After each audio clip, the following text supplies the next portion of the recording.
Good morning, welcome back to Slippy's workshop. Today I've got a new tool, got myself a rotary tool with this flex extension, just a basic 01 from Bunnings. And what I'm going to do is trim off all these sections, and then we're going to look at painting this whole fairing today as well. So sit in, enjoy, and let's get into it.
Great, so now I've got the main shape roughed in. So all I'm going to do now is just take off the burrs, get rid of all the sharp edges with this bit of sandpaper, and then we'll be ready to start painting.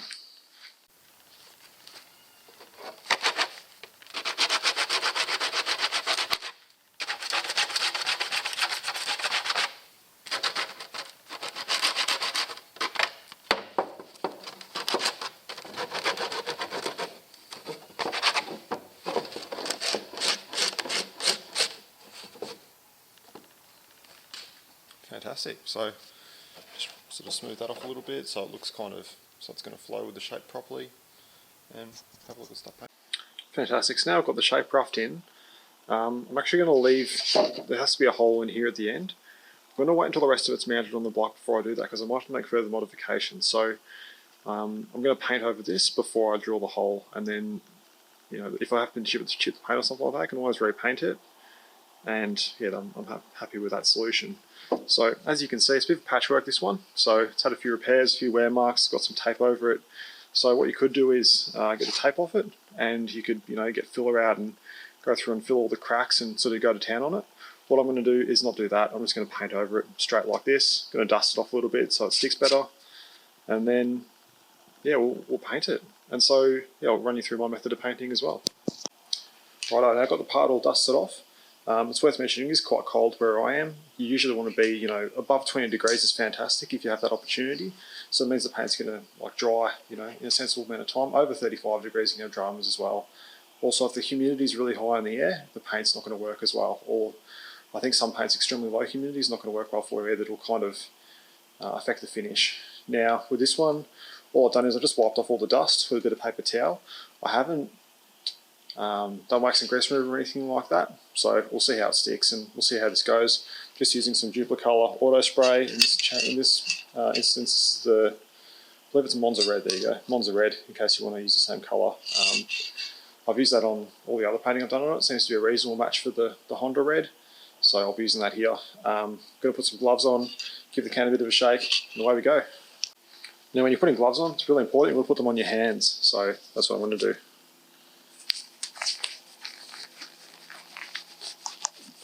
So that's one hand installed, and then I've got to do the other one as well.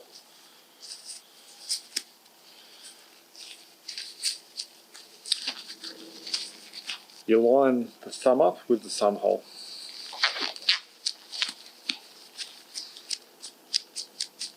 Ready to go.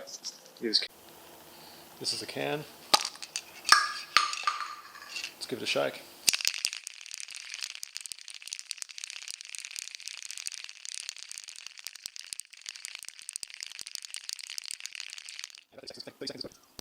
Great, next step, get your workpiece, and the first coat you just want to have really light, just so the paint starts to stick to areas that they have no paint before. So you don't want to be loading it up really hard because then the paint isn't going to stick as well. You want it to just be light coats. So I'll start with the sections that aren't red and then I'll move to areas that are.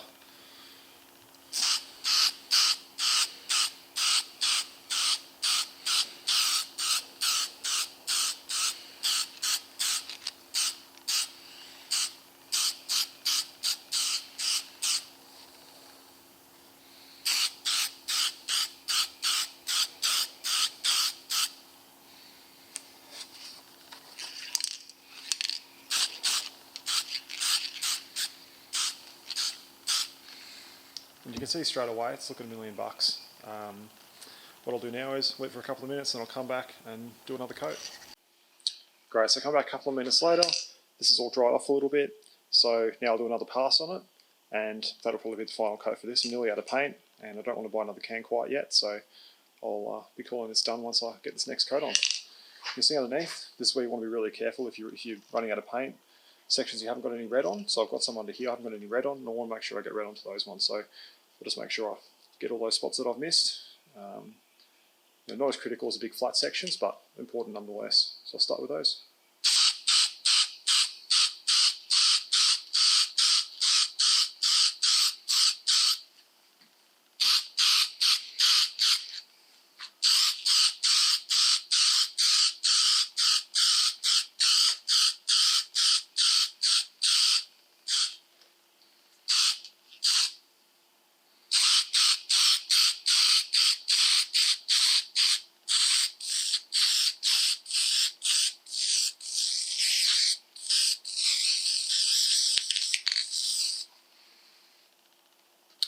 And that's come up really good. I've just run out of paint perfectly at the end there.